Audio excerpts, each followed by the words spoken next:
Fear is used as a critical, indispensable tool to drive compliance and keep the organizational discipline. Beginning of the 17th and 18th century industrialization and mass cropping, fear used to be one of the major factors for bringing productivity upwards. The fear of hunger made people to work during industrialization for 18-20 hours, and because there was no employment security, the world which was defined by slavery and subjugation of people, again fear played another important role.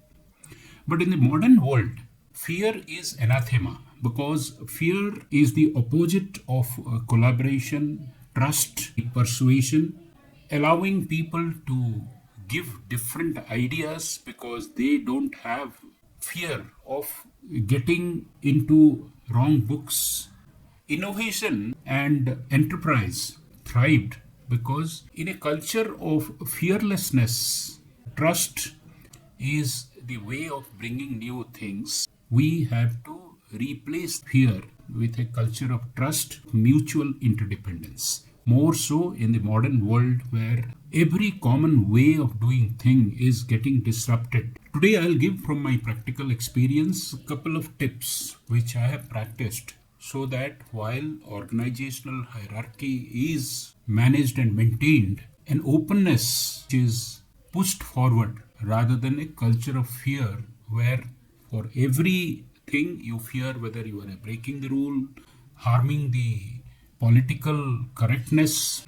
The first thing, as leaders, we believe in being a robotically factual kind of an individual.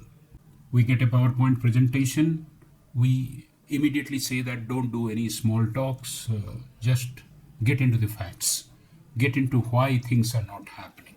The result of this is that the human element or the emotional element of things, generally they are compromised because people get comfortable only when trivia is discussed.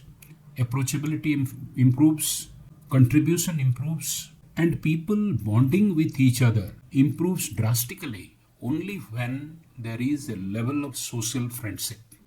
Increasingly, new management style is to improve the social quotient and improve the bonding socially of employees and peer level workers so that they relate to each other more, they become more human, and they contribute because there is an atmosphere of trust, atmosphere of well-known colleagues and peers, and because of that they take risks because they believe that people will understand what is at stake and why the sincerity of the effort is more important than the result per se, which could go otherwise. The second important trick, we are not always upfront admitting our mistakes and showing our vulnerability. The human quotient is often told when you are able to show that you are also a human being, you have your moments of weakness, and you have committed a mistake. It must go beyond the formalities of telling sorry. It should be a sincere, honest, and quick after the event kind of a sorry.